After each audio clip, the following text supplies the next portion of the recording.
Assalamu alaikum wa rahmatullahi wa barakatuh.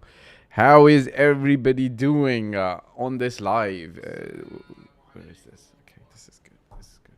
Hey, is this good? This coming down here. It's okay? It's alright. Okay, the team says, okay, hey, everybody. Hi, how are you guys?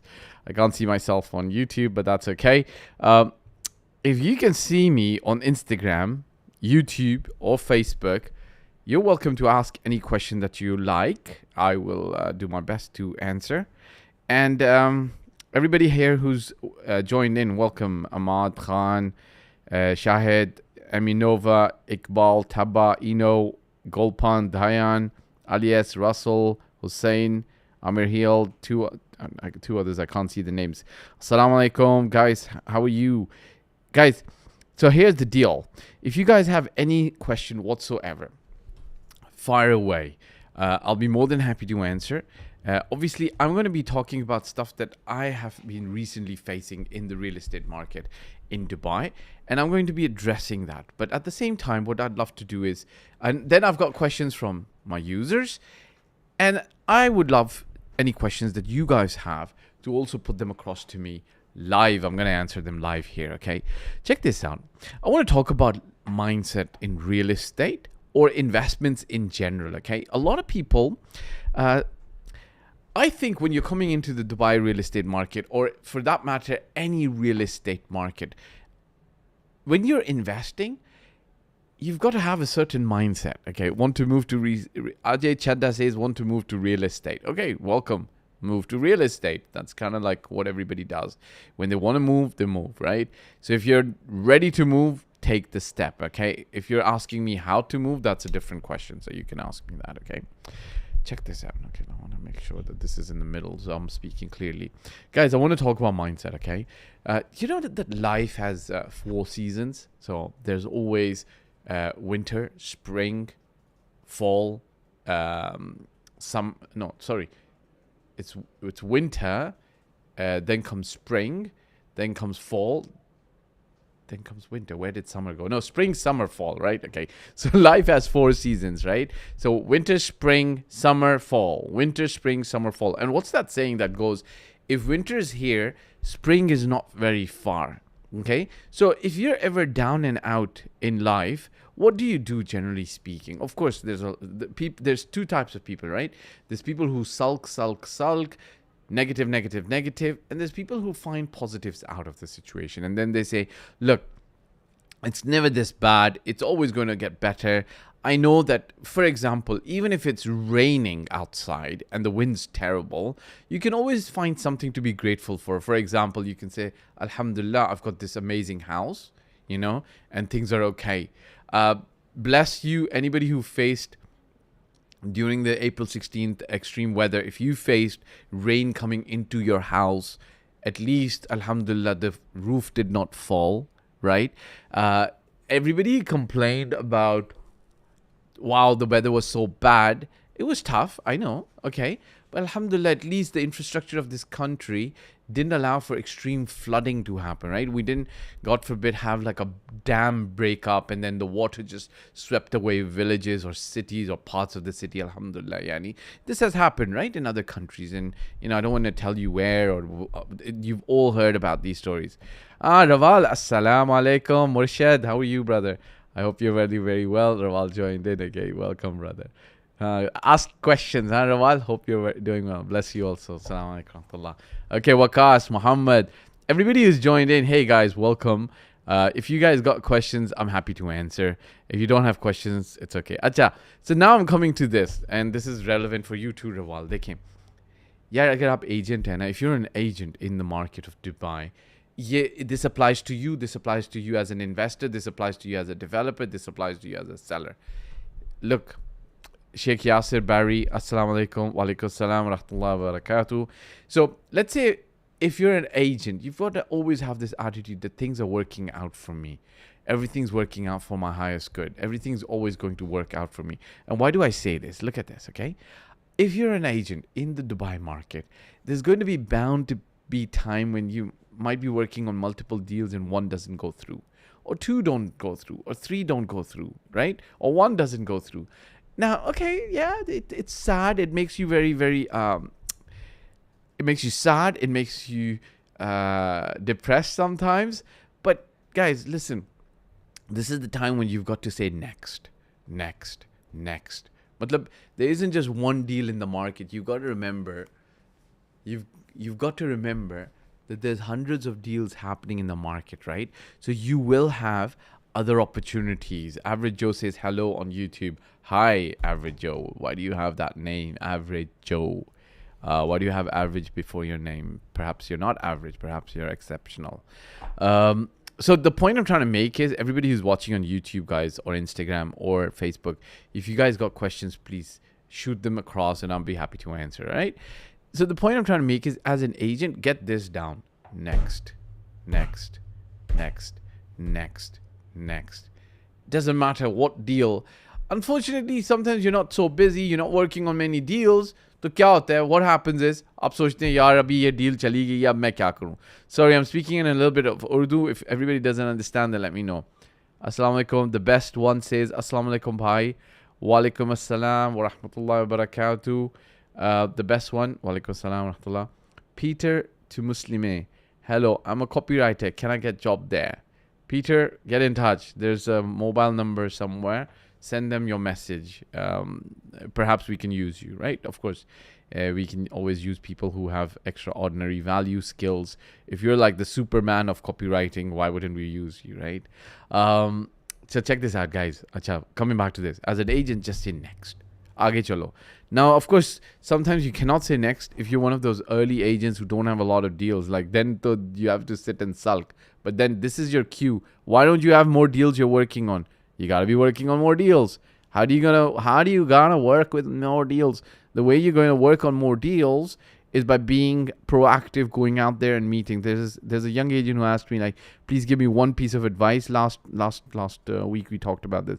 One piece of advice that I can implement, and I told him, go and have meetings. Go and have meetings. Like, every day, morning, just time to set up meetings. Afternoon from 12 o'clock to 6 p.m.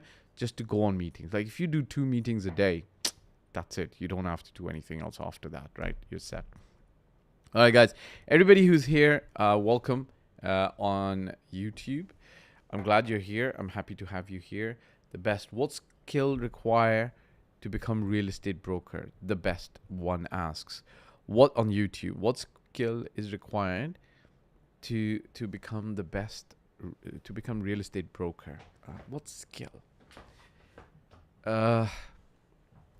The skill of people. Like, you should know how to deal with people. If you have that and you're not shy from people, you'll be okay. So if you said, hey, what's this one skill that I need? I would say, look, learn how to deal with people and then don't shy away from people. So it's very simple. Like in real estate, or mostly in every other business, right? It revolves around people. We're not selling to robots in general, right? So you want people to be able to come to you, buy from you. You've got to be able to reach out to you. So there's many other things that I could say that you'll have to do.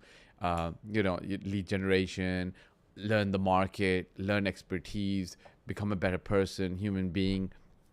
Like, it boils down to you being able to manage and deal with people. Like you've got to be able to understand people and deal with people. Or don't overcomplicate it. Like, just get out there and meet people, okay? As many people as you want, right? Rawal, if you're still here, huh? Aise hi hai na? Okay, bless you, guys. So that's for what do you call this? For agents. You can just say next and move on. What about investors? Yeah, as an investor, if you're buying something, you've got to always remember, life isn't perfect, but in its imperfections, it is perfect, okay? Now, I'll give you always an example. Ronaldo does not score a goal every single game he plays. Ronaldo does not, 100%. Ronaldo does not score a goal every single game he plays. Ronaldo does not and has not ever won every single game he plays. This is from football. If some of you know cricket, then these days, like who's the number one batsman? Virat Kohli, right? And then back in the day, it used to be Realtor Harsh. Thank you very much for that. Lit fire blaze, hot fire. Everybody who's here, welcome, guys. So back in the day, used to be Tendulkar, and then Tendulkar didn't forget that he didn't win every game. There were games that he got out on a duck, right? Now, you guys gonna go like, hey man, but investments, like we're putting our life savings. Well, you're putting your life savings in, but if you talk to a lot of investors, like talk to somebody who's made about 10 investments minimum in real estate, Dubai or across the board. Dude, you're gonna find from those 10, there's like 2 or 3 that did not make him money.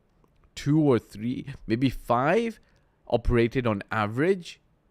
Like when he got into those investments, all were going to be home runs. 2 or 3 operated average. 2 or 3 did not do well. 5 operated at average levels, and then there were 2 or 3 that were out of this thing. I had an investor one time come to me. 6 investments he'd made in Dubai, never really, really, truly benefited. Okay, what ended up happening in the end? The property we ended up, alhamdulillah, like what do? We do our work and Allah blesses him. Okay. What did we end up doing? We found him a property. He was ready to buy that property for 1.65 million. We buy him a similar property in the same building, couple of 5 floors higher at 1.2 million. Okay. So we won on the way we bought it. And that property, Sheikh Yasser Barry, if you have a question, please shoot. Ask me the question and I'll be happy to answer. I'll take it up as the time comes up. Like there's a few other questions I'll take before because they've asked before. So he buys that property, and then what happens is he ends up that property is up $1 million dirhams now, a year and a half. There's a few things that we knew we were doing good about that property. Like it was close to Dubai Mall, but it was prime developer, prime location, not a prime unit. Okay, so we sacrificed on the unit for 1.2. We didn't get downtown Burj Khalifa view, but that's fine. And then we got prime, not a prime, but a little like, so on the prime unit and the prime tower, we're a little bit down because we didn't choose to go into the 5-star luxury tower. We chose to go into the regular tower of the top developer. So that we can make some money. And that's what we did on $1 million dirhams, right?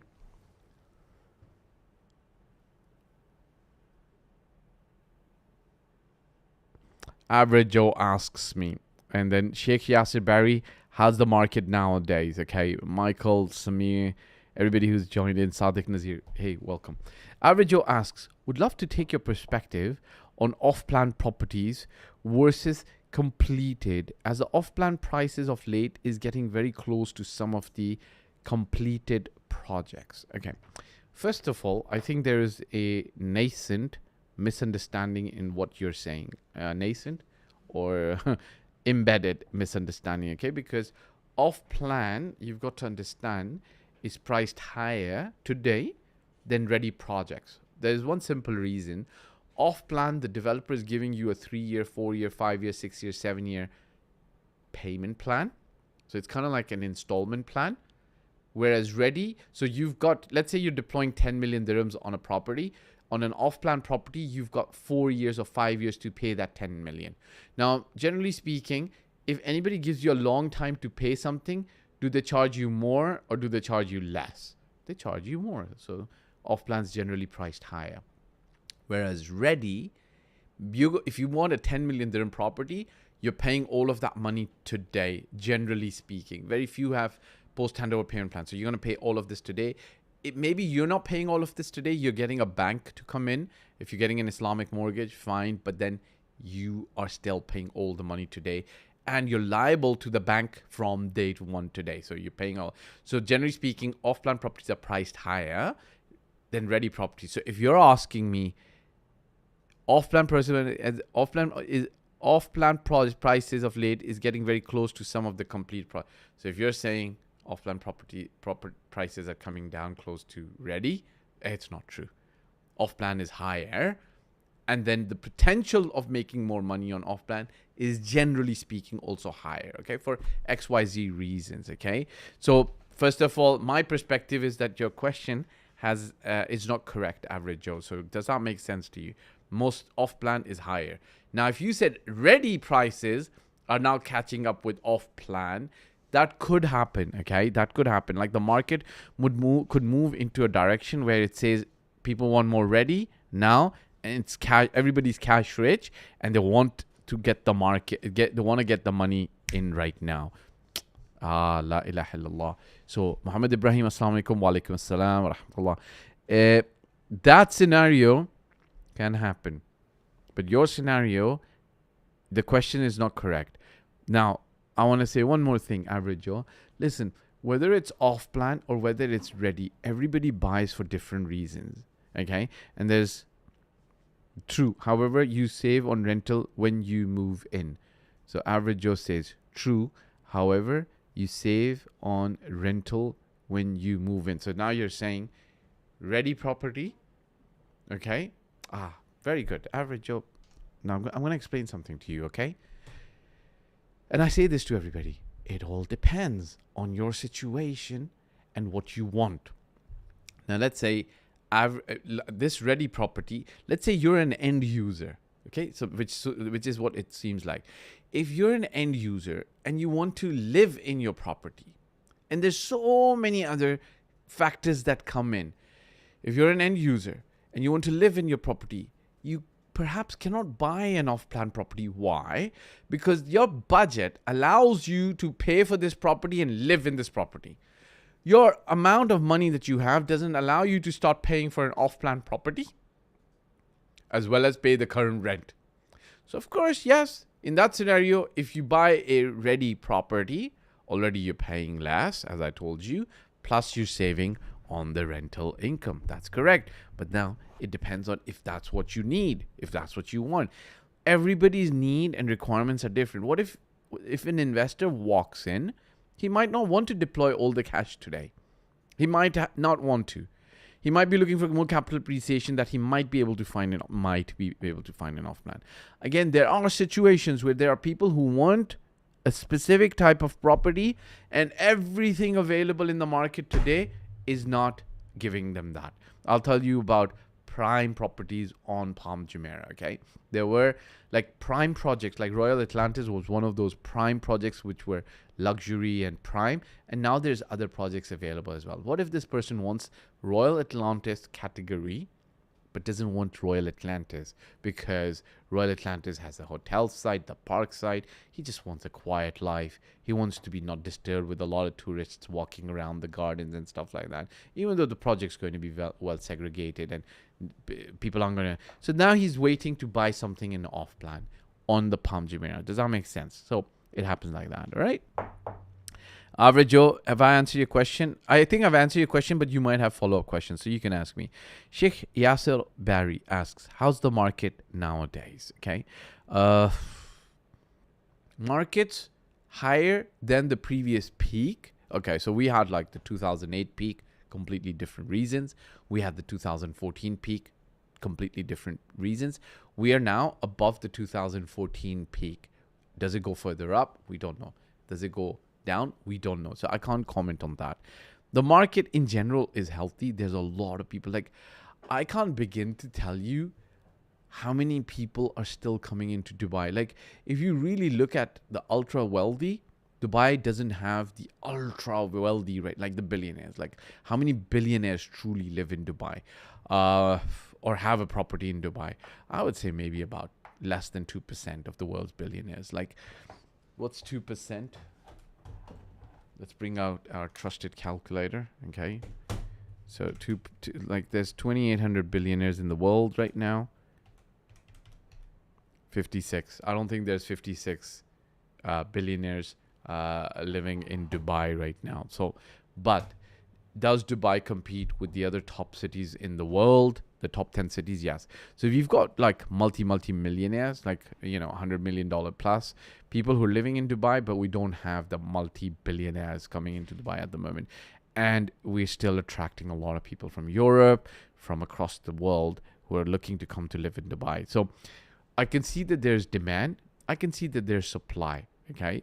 And there is a lot of, like, the fact that rents are being pushed up, seriously being pushed up. You've got to understand, like, landlords can't push up rents nelly velly. Like, they can't just do it themselves and be like, okay, I want 150. No, somebody's looking and willing to pay them 150,000 where, somebody else was paying, let's say, 120,000 last year. Somebody's willing to pay them that. Yes, we've got the rental control and everything in place, but you've got to remember somebody's willing to pay them that, which makes life a little bit difficult for a lot of people. Okay, so rental market is very strong right now. There's demand coming up. Supply's trying to catch up, but we're still in that bull run. So that's how it is. All right, everybody who's joined in, hey guys, thank you very much. Thank you for joining in. Michael, Sami, Sadiq. If you guys got questions, please ask. Amir, Hamza, Umar Javed, Nayan Khan, Saqib, Double S Real Estate, Double Sword, Lahir Razia, Abdul Hakim, Ahmed Shahar, Jatav. Hey, welcome. Naji Hazir Ahmed, Nagi 2K, Ahsan Hamad. Oh, what is this? What was that? Can you try that again? Zoya, Riyadh, Mushi, Fahadi, Rizwan, Malik. All right, guys, welcome. Guys, got questions? Please ask. I'm going to take on some questions that people have asked me on my YouTube, okay? Shoba good or and agents, they get like 4% of the apartment. What is the smartest way to buy without paying agents? If a house is 1 million, for example, the agents get 40K. You're asking me questions. Okay. What is the smartest way? See, if you're thinking about what the agents get, it's kind of like doing it like this. Okay. I'm going to explain this. This is what I'm talking about. This is what I'm talking about. Mindset. I don't know if I can get through to you.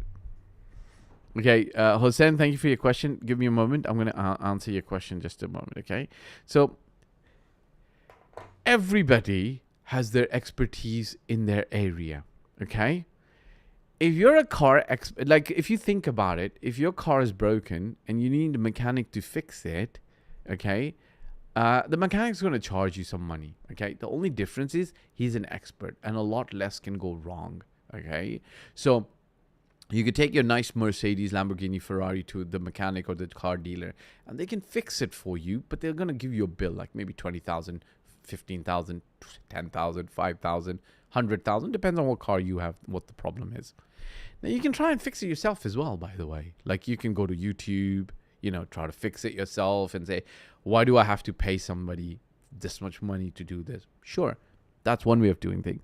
And I get it. And there are people who do this, right? So there are people, I've known people in my past who chose to do this, right? They spent their Saturday afternoon, Sunday afternoon fixing their car. It gave them pleasure. It gave them fun. Is it the best use of their time? I don't know. It was a hobby, maybe. So when it comes to real estate, if you are not an expert, you need somebody guiding you through the process. Like if you go to the developer sales agents, every single project that they launch is going to be the best project. And every single sales developer is going to tell you that they've launched something that is the best and it's better than everywhere. Now, if you've got expertise to be able to differentiate, identify the risk factors of what's wrong, what's not good, because there's no 100% investment, right? So if you can identify that yourself, good. Don't need an agent, right? But if you can't do that, if you can't do the homework, you can't do the due diligence, why do you care what's the agent making as long as you're getting the best property potential possible? If you're the guy who, and there's these guys who always think like this, okay? I know a guy who's like 100 million, not 100 million. He's got 10 properties, but he's always looking for a bargain. Like, he'll tell me, hey, Fahd, look at this jacket. The guy's a multimillionaire. It's 3,000 dirhams, but I got it online for 1,500 dirhams. Now, some of you are going to say like, okay, Like, what's the point? Like, why not save 1,500 dirhams? Guys, if I was to tell you that this person's average, and now he doesn't know this himself, his average hour cost is between 5,000 to 10,000 dirhams. The time he spent on trying to save 1,500 dirhams could have been much better spent on with his children and family. And now, obviously, when people argue and they'll say, no, this is maybe it's for him, it's a hobby, right? Saving money is a hobby. So do that if you want to do that, right? So but learn in life to get better. You gotta sometimes pay. Like, it's kind of interesting. Like, subhanallah, even people who fly business class and first class, they're actually there thinking about, how do I collect points to travel business class? How about you have enough revenue and enough money to just travel business class anyways? But anyways, the world goes around. There's all kinds of different people, right? They want to buy branded, but they want to buy cheap, right? Right, Anu? Some people, they want to buy branded. They want to buy Louis Vuitton, but they don't want to buy it in Dubai. They want to buy it in Germany because it's cheaper. So it's okay. Life is like that. So if you want to save money, try it. Go for it. Do your best. Just don't get had, right? And then obviously when an agent's involved, at the end of the day, they're actually trying to, they're going to do the paperwork, follow-up service. There's a lot of other things that they do as well, okay? A good agent. And then when you say, what is the smartest way to buy without paying agents? Hey, become an agent yourself. Number one. Number two, your attitude should be, what is the smartest way to buy the best value? Okay, the best value. Okay, because you could even say, you do understand that Shoba's got, or any developer's got, good margins. They're making profit on that. Okay, so you got to think, okay, should I go and buy from them? Hey man, they're making their profit. You'll make your profit afterwards if you buy value. So your process, this is for the user, should be focused on, how do I get the best value property? How do I mitigate the risks? How do I get the best capital appreciation? That's what you should be thinking about, okay? All right, somebody asks me, there was a question here, but I forgot. Umayma Alvi joined. Okay, hello. Bhumika Korea 11 joined. Hello. Ravina 5. Mimu. Okay, I saw a question over here. I'm missing out. Is it better to be an expert in specific area? Yes, you can, if that makes your life easy. In the beginning, it's very difficult to be able to be focused every single place. Okay, it's not easy. Okay, so going to be challenging, guys. If you guys got questions, please shoot them across. I'm answering questions of people who've asked me on YouTube. So Neil Ray says, does DSCR loans work in Dubai? If I want to invest in Airbnb, as far as I know, in USA, I can 80% from DSNN. Okay. Debt service coverage ratio gives you loan up to 80% of the value of the property that I'm looking to buy. And if that property generates more income than the EMI, they're going to lend me the money without caring much more about my personal income. I wanted to use this to build my Airbnb business in Dubai since I don't have a lot of money to begin. And that's for your response. I appreciate it. Or I could do subleasing in Dubai to start my Airbnb. Right. I'd like to book a session with you if you let me know if it's possible. Okay. Yes, you can book a session with me. Okay, Neil Ray, you can book a session with me. Obviously, it's a paid session. You can get in touch with my team, Anu, if you guys can let him know. And then we can do a little bit of a strategy session. Zed Hamid 786, hello, assalamu alaikum. Zainab, how are you? Okay, guys, I want you guys to understand something, okay? Check this out.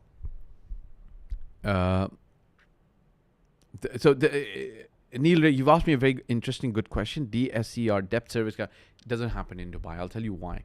Banks, in generally, are less likely to just pay based on how much rent. Banks are generally less likely to just pay based on how much rent is being generated from a property. Why?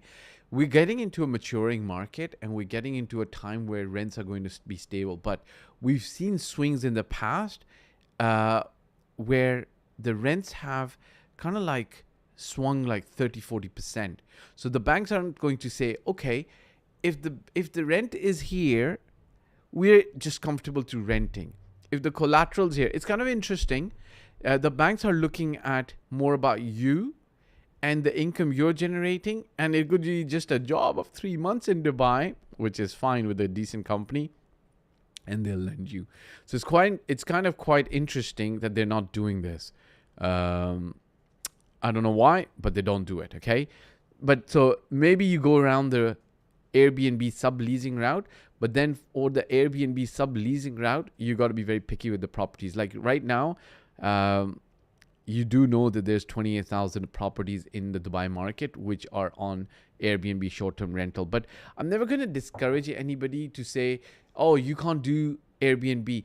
If you have a plan, if you have a vision, if you're clear on how to execute and implement it, and you're a man or a woman who's determined to do it, and you've got the willpower, you can do it. Okay, Zainab, walaikum assalam, alhamdulillah, hope all is well with you and family. Alhamdulillah, everybody's well. I hope everybody's well with you and family as well.